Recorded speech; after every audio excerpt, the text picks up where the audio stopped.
안녕하세요. 답도 안 나오는 시댁에서 죽기 살기로 탈출한 30대 여성입니다. 저도 제 인생이 이렇게 될 줄은 몰랐어요. 어디서부터 이야기해야 하나 싶은데 결혼할 때만 하더라도 주변에서들 정말 다 부러워했거든요. 저 시집 잘 간다면서 말이죠. 정작 제 스스로는 이게 잘 가는 건가 긴가민가 했는데 사람들이 하도 부러워하니까 그런가 보다 한 제 잘못이라 하면 맞아요, 제 잘못이에요. 왜냐하면 살아보니까 저한테 부럽다고 했던 사람들까지 다 미워질 정도로 이 결혼을 왜 했나 싶은 게 정말 속이 터졌거든요. 그래서 더는 사람들이 뭐라건 간에 신경 쓸 겨를도 없이 도망치게 됐고요. 남편하고는 대학원에서 만났어요. 둘 다 언젠가 교수가 되겠다는 같은 목표를 가진 사람들이었지요.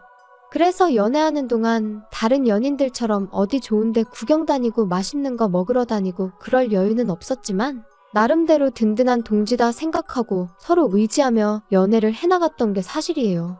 그런데 제가 석사를 마칠 무렵 저도 갑자기 왜 그렇게 제 마음이 달라졌는지 모르겠는데 저는 공부가 하기 싫어졌습니다. 문득 주변을 둘러보니 다른 친구들은 나름대로 자기들 커리어도 만들고 그런 와중에 결혼도 하고 아이도 키우고 그런데 저만 제자리에 있는 것 같았거든요. 그리고 돌아보니 교수가 된다는 건 솔직히 뭐랄까. 말하기가 조심스럽긴 하지만 사실 저희 친정어머니께서 아들이 없다는 이유로 시집살이를 호되게 당하셨어요. 그래서 언젠가부터 제 스스로 열아들 부럽지 않은 딸 하나가 되어드리겠다는 생각을 하게 되었죠. 의사든 교수든 소위 그럴싸한 직업을 가져야겠다는 생각도 그렇게 하게 된 거고요. 그런데 그런 생각으로만 살다 보니 저도 모르게 지쳤던 모양이에요. 그래서 친정부모님께 그간의 사정을 터놓고 말씀드리니 아쉬워하긴 하셨지만 동시에 저한테 많이 미안해하셨습니다. 그런 줄도 모르고 조금만 더 하고 저를 채근하셨던 기억만 난다 하시면서 얼마나 부담스러웠겠냐 고생했다 하시대요. 아무튼 친정부모님의 허락도 떨어졌겠다. 남편에게도 제 결정을 알렸습니다. 이제 공부는 그만하고 다른 길을 가겠다고요. 그랬더니 남편이 저희 부모님보다 더 아쉬워하대요. 고지가 코앞인데 네 능력이 아깝다면서 말이죠. 하지만 저는 정말 요만큼의 미련도 없었어요. 그리고 이후로 그래도 학벌 덕분이라고 해야 할지 바로 대기업에 들어갔습니다. 약간의 잡음이 있긴 했지만 남편과 제 사이도 크게 달라진 바는 없었고요. 그리고 제가 직장생활 시작한 지 1년쯤 돼가던 시기에 남편이 먼저 프로포즈를 해왔습니다. 남편이 말하길 시부모님이 곧 사업을 정리하고 싶어 하시는데 기왕이면 그래도 현직에 계실 때 저희가 식을 올렸으면 하신다며 말이죠. 이제 와서 말이지만 제가 상상하던 프로포즈와는 거리가 있었고 그래서 좀 김이 샜던 게 사실이에요. 하지만 연애한 기간도 제법 길었고 하니 남편 마음 하나만 보고 프로포즈를 받아들였네요.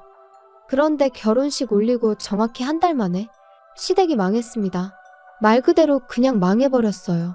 사업이란 게 한치 앞을 볼 수 없는 거라지만 그래도 그렇게 순식간에 망할 수가 있나 싶었죠. 게다가 분명히 남편이 프로포즈를 할 때만 하더라도 사업을 정리하고 싶어 하신다 했지 망해가고 있다고는 안 했으니까요. 정말이지 제 입장에선 마른 하늘의 날벼락 같은 일이었어요. 하지만 제가 이렇게 이야기를 하니 어머님이 말씀하시길 고지고대로 이야기했으면 제가 결혼을 했겠냐며 적반하장으로 나오시대요. 게다가 저희 쪽에서도 사돈될 집안, 그러니까 당신들이 사업을 했으니 여러 가지로 여기저기서 말하기 좋았지 않았냐 하는데 어이가 없어서 더는 뭐라 상대해야 할지도 모르겠더라니까요. 게다가 거기서 끝이 아니었습니다. 박사과정을 밟고 있는 줄 알았던 남편은 실은 저와 마찬가지로 석사까지만 마치고 이후로는 아버님 사업을 돕는답시고 반년 가까이 학교에 나가지 않고 있었더라고요. 그래서 그럼 그동안 교수님이랑 주고받았다는 대화며 연구한다던 프로젝트며 그건 다 뭐냐 따지니 그냥 늘상 하던 이야기니까 적당히 둘러댔던 거라며 그래도 저를 끝까지 속일 생각은 아니었다고 오히려 저한테 그런 거짓말을 할 때 자기 기분은 어땠을지 한번 생각해 본 적이나 있냐는데 피는 못 속인다더니 정말 어머님하고 꼭 닮은 모습에 기도 안 차더라니까요. 그래서 이거 다 사기 결혼이다. 도저히 못 참겠다 했습니다. 그런데 변호사를 만나서 알아보니 이건 사기 결혼은 아니라는 거예요. 제 입장에선 다 속았다 싶었는데 법적으론 속은 게 아니라니 환장할 노릇이었죠. 게다가 그게 다가 아니었습니다. 시부모님은 결국 사시던 집까지 파셔야 했는데 그러고 나니까 말 그대로 거리에 나앉게 되신 거죠. 그리고 남편은 그런 시부모님이 너무나 불쌍하다며 제 앞에서 아주 눈물 콧물 흘려가며 꺼이꺼이 울어댔는데 그런 남편을 보고 있으니 치미는 우라와는 별개로 마음이 편치만은 않더라고요. 그리고 그런 제 마음을 남편도 눈치를 챈 건지 부탁이랍시고 한다는 소리가 우리 지금 사는 아파트가 얼마나 가지? 뭘 얼마나 가긴 얼마나 가. 우리가 아파트 산지 얼마나 됐다고. 우리 샀을 때랑 비슷할걸?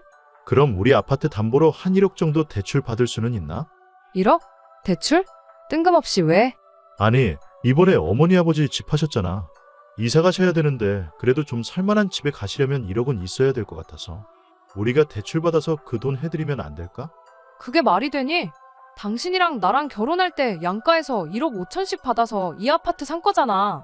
그리고 이 아파트 공동명의로 샀는데 뜬금없이 대출을 받으면 좀 앞뒤가 안 맞는 것 같은데? 자기 그리고 대출 갚을 능력은 돼? 지금 벌이도 없으면서. 저희가 결혼할 때 양가에서 똑같이 1억 5천씩 받았고 그래서 공동명의로 계약을 했거든요. 그런데 이제 와서 대출을 받자니 대출을 받게 되면 그건 남편이랑 저랑 같이 갚아야 되는 거고 아무튼 어느 정도 정이 떨어진 상태라 그런가 그런 계산까지 하게 되니까 머리도 복잡하고 기분도 안 좋고 그래서 남편더러 그러지 말고 그냥 아파트를 팔자고 했어요. 아파트를 팔아서 당신이 결혼할 때 들고 온 돈 1억 5천에서 1억을 내줄 테니 그거 시부모님 드리라고 했죠. 그리고 나머지 돈으로 우리 두 사람 형편에 맞는 아파트를 새로 사자.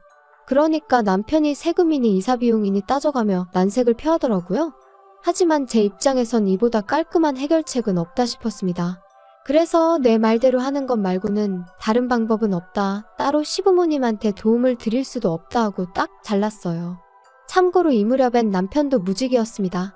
박사 때려치고 쓰러져가는 아버님 사업 어떻게든 살려본답시고 거기 뛰어들었던 건데 사업은 망했지. 박사 과정은 뭐 자기가 마음대로 때려친다고 또 마음대로 시작할 수 있는 건 아니거든요.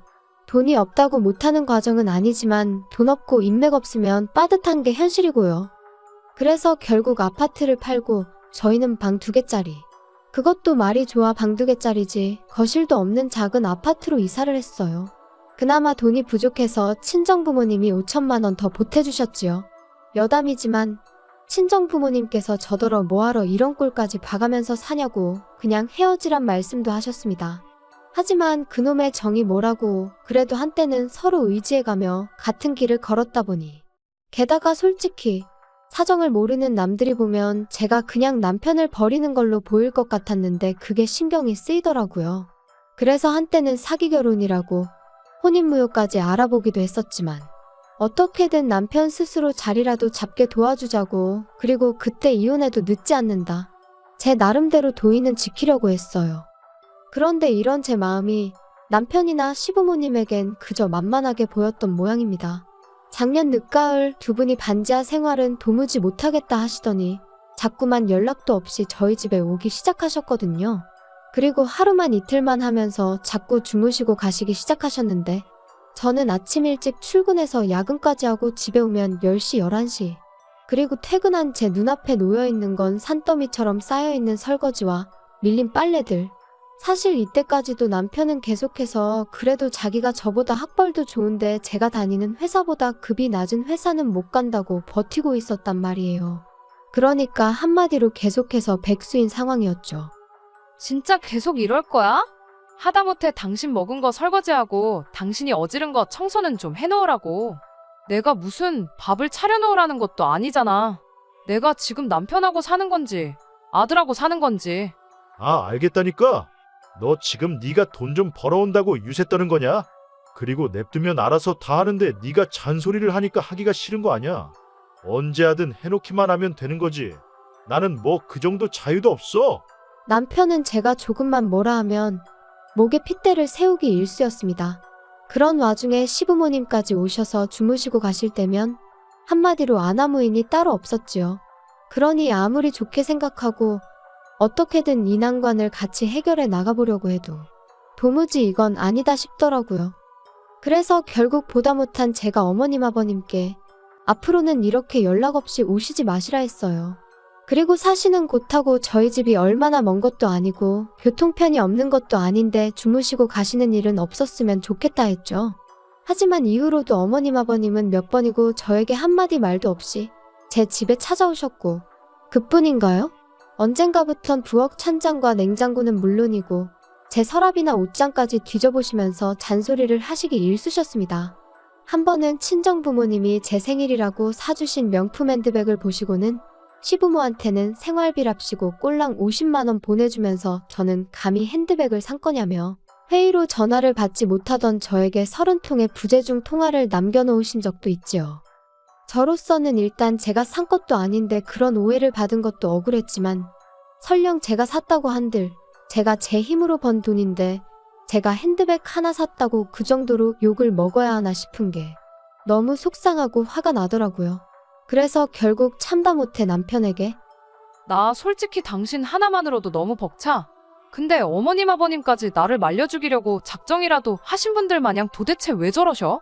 진짜 힘들어 죽겠어. 너무 부담스럽다고. 야, 뭐? 부담스러워? 너 지금 우리 부모님을 무슨 짐짝 취급이라도 하는 거야? 야, 막말로 네가 우리 엄마 입장이면 안 열받겠냐? 우리 엄마도 한때는 백화점을 놀이터처럼 드나들던 분인데 그런 분이 지금 저렇게 살고 계시니 속 터질 만하지. 근데 너는 뭐 한 번이라도 그런 우리 엄마 모시고 백화점에 가봤어? 맨날 장모님하고만 다니잖아 너. 아니 어머님이 힘드시면 나도 쇼핑하면 안 되는 거야? 그리고 나도 우리 엄마가 사주는 거고 내 돈으로 살 형편한데 당신이 한 푼도 안 벌어오잖아. 야, 너 유세냐? 그 얘기가 지금 왜 나와? 그리고 이런 무의미한 대화가 30분쯤 오갔을까? 남편이 한다는 말이 그러니까 이참에 어떻게든 자기 부모님도 숨통 좀 트이게 해드리자더니 대뜸 저희 친정부모님 가게 이야기를 꺼냈습니다. 참고로 저희 친정부모님은 30년 넘게 한식당을 운영하시다가 몇 년 전부터 백화점에 밀키트 형식으로 납품을 시작하셨고 이게 잘 되어서 2년 전부터 프랜차이즈 사업도 시작하게 되셨어요. 그리고 남편은 그 프랜차이즈를 들먹이며 시부모님한테 그 매장을 하나 차려드리자는 거였죠. 매장 차리는데 돈이 얼마나 드는지 알고는 하는 소리야? 그럴 돈이 어딨어? 대출 받으면 되잖아. 대출은 그냥 받아? 담보가 있어야 받지. 우리 사는 이 아파트. 이 아파트? 아니 왜 걸핏하면 아파트를 들먹거리는 거야. 그리고 이건 이제 내 아파트야. 야, 너 나 1억 5천 중에 1억만 줬으니까 아직 5천 여기 들어가 있거든. 진짜 어이없네. 그럼 뭐 5천까지 돌려달라는 거야? 대출 안 받아줄 거면 돌려줘. 그래 그럼 5천 받고 아예 이 집에서 나가. 내가 무슨 자원봉사자야? 생활비도 한 푼도 안 벌어오는 당신을 재워주고 먹여주고 그러게? 넌 뭐 말을 또 그렇게 하냐? 내가 마음만 먹으면 취직하는 거 일도 아니고 취직하면 너보다 잘 버는 것도 일도 아니야. 말 같지도 않은 소리만 골라서 하네. 5천 돌려줄 테니까 그 길로 짐 싸서 나갈 생각이나 하셔. 알겠어? 왜 대답 안 해? 야, 됐다. 말을 말자. 그리고 저는 이 정도면 남편이 더는 가게 일에 대해서는 말하지 않을 줄 알았는데 그로부터 며칠 뒤 친정어머니께서 연락을 해오셨습니다. 알고 보니 오전에 남편이 저랑 상의도 없이 시부모님을 모시고 저희 친정부모님을 직접 만나러 왔었다고요. 그리고는 대놓고 저희 부모님한테 서울 시내에 매장을 내신다고 하지 않으셨냐며 그 가게를 시부모님과 남편이 운영하게 해달라고 하더라나요? 당황한 친정부모님께서 지금 쉽게 가타부타 결정을 내릴 문제가 아닌 것 같다고 일단 의사는 알겠으니 생각할 시간을 달라며 세 사람을 돌려보내셨다는데 전화를 받는 내내 제 손이 부들부들 떨리는 게 느껴졌어요. 그리고 친정부모님께선 저더러 어떻게 했으면 좋겠냐 하시더니 당신들은 솔직히 내키지 않는다 하시더라고요. 프랜차이즈라는 건 한 매장에만 문제가 생겨도 다른 매장들까지 영향을 미칠 수 있기 때문에 무조건 하고 싶다 해서 이름을 쓰게 해줄 수 있는 건 아니라면서 말이죠. 그리고 저는 그런 친정부모님께 저한테 설명하지 않으셔도 된다, 저는 다 안다, 이해한다 했습니다. 그리고는 저 때문에 내키지 않는 일은 하지 마시라고 저도 원치 않는다 했어요. 그리고 더는 걱정 마시라고 남편한테도 제가 직접 이야기하겠다 했네요. 그날 저녁 남편이 어딜 갔다 오는지 싱글벙글 웃으며 집에 들어오더군요. 저는 그런 남편을 보고 기가 찼지만 할 말이 있으니 앉아보라 했어요. 그리고는 잔뜩 기대에 부풀어 있는 그 얼굴에다 친정부모님이 내리신 결정을 전했습니다. 그랬더니 아니나 다를까 남편이 또다시 목에 핏대를 세우며 사위도 자식이라는데 너무하네 어쩌네 악을 써대더라고요. 그리고는 급기야 저희 부모님하고 자기가 얘기를 좀 해봐야겠다 하는데 아니 안 된다는데 자꾸 무슨 이야기를 해보겠다는 건지 저도 너무 화가 나더라고요. 이 인간이 도대체 장인장모 알기를 뭐로 알길래 자꾸 맘먹으려드나 싶고 그래서 싫다면 싫은 줄 알지 왜 자꾸 사람을 괴롭히냐 그만하라 했습니다. 그랬더니 남편이 욕을 하면서 옆에 있던 리모컨을 집어던지는데 비록 제가 맞진 않았지만 정신이 정말 확 들더라고요. 이번엔 리모컨이었지만 다음엔 뭘 어디다 던질지 막말로 저를 때릴 수도 있는 거고요. 그리고 그 생각을 하니 소름이 쫙 끼치는 게 더는 한 공간에 있을 수가 없다 싶었습니다. 그래서 그 길로 말 그대로 도망치듯 지갑과 차키만 챙겨 집을 뛰쳐나왔어요. 친정으로 가자니 부모님이 괜히 당신들 때문이라 생각하시면 어쩌나 걱정이 되고 하지만 그래도 결국엔 부모님 말곤 달리 기댈 곳이 떠오르지 않대요? 그래서 친정으로 향했어요. 당연히 밤 10시가 다 돼서 연락도 없이 딸이 왔으니 친정 부모님도 대번에 남편하고 싸웠냐 하시는데 뭐라 말도 안 나오고 긴장이 풀린 건지 눈물만 주룩주룩 쏟아지더라고요. 그리고 그렇게 한참을 부모님 앞에서 울다가 남편이 욕을 하며 리모컨을 집어던지더라. 눈에서 말 그대로 살기가 느껴지더라. 나 정말 언제까지 이렇게 살아야 하는 건지 모르겠다. 이혼하고 싶다 했습니다. 그랬더니 이제껏 말을 아끼시던 아버지께서 남편에게 직접 전화를 거셨어요. 1시간 내로 튀어오라고요. 남편은 예전부터 저희 아버지를 어려워했고 상황도 상황이었던 만큼 불이 나게 온기색이 역력하더군요. 그리고 앉지도 서지도 못하고 어정쩡하게 있는 남편더러 아버지께서 무릎 꿇고 앉으라 호통을 치셨더니 그제서야 남편이 허겁지겁 내내하며 앉는데 그 꼴이 어찌나 우습던지. 그리고는 아버지께서 남편에게 저와 이혼하라 하셨습니다. 제 의견은 이미 확인했고 자네 의견 묻자고 부른 게 아니라며 이건 통보니까 집에 가는 대로 짐 싸서 내일 오전 내로 나가라 하셨지요. 그러자 남편이 저랑 아버지를 번갈아 쳐다보며 갑자기 무슨 말씀이시냐. 부부싸움 좀 했다고 장인어른까지 나서서 이혼하라 마라 하시면 곤란하다 하고는 말대꾸를 하대요. 그리고 그런 남편에게 저희 아버지가 남편이 했던 것처럼 욕을 하며 리모컨을 던지셨어요. 남편은 지 머리라도 맞는 줄 알았는지 순간 양손으로 지 머리통을 감싸며 피했고요. 남편은 그제서야 저와 아버지께 번갈아 가며 싹싹 빌기 시작했어요. 자기가 경솔했다. 죄송하다. 그냥 요새 여러 가지로 스트레스를 받다 보니 순간 실수를 한 거라면서 말이죠. 그리고는 자기한테 한 번만 기회를 달라 저만 허락한다면 택배든 뭐든 일이라면 닥치는 대로 하겠다 하는데 솔직히 별로 와닿지가 않더라고요. 그리고 저는 이미 기회는 줄 만큼 줬었으니까요. 그래서 그런 남편에게 더는 시간 낭비하고 싶지 않다 했습니다.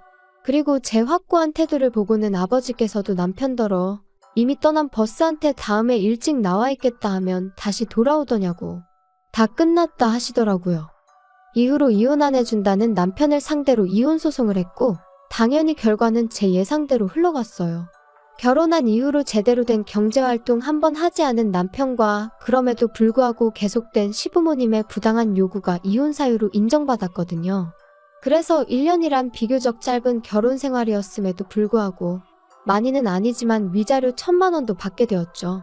그런데 어째서인지 기쁘다기보다는 후련하고 행복하기보다는 속이 시원한 정도였어요. 한편 남편은 그렇게 저와 이혼하고 원래는 시부모님이 사시던 집에 들어가려 했던 모양입니다. 그런데 어이없게도 전세살이를 하고 계신 줄 알았던 시부모님은 월세살이를 하시며 그나마 가져가셨던 1억을 야금야금 쓰고 계셨던 거지요. 남편이나 저에겐 매번 못 먹고 못 쓰고 사시는 척 하셔놓고 뒤로는 여행도 다니시고 그래놓고는 남편한테는 그러니까 저한테 좀 잘하지 왜 이 사단을 만들었냐고 역성을 내셨나봐요. 남편이 저랑 살 때가 좋았다며 후회된다 그립다 개소리 찍찍 써가지고 문자를 보냈던데 어찌나 재수가 없던지 뭐 지 말로는 자기는 고시원으로 일단 들어가게 되었다면서 거기서 자기 나름대로 일자리도 구하고 열심히 살고 있을 테니 제 마음 풀어지면 연락 달라나요?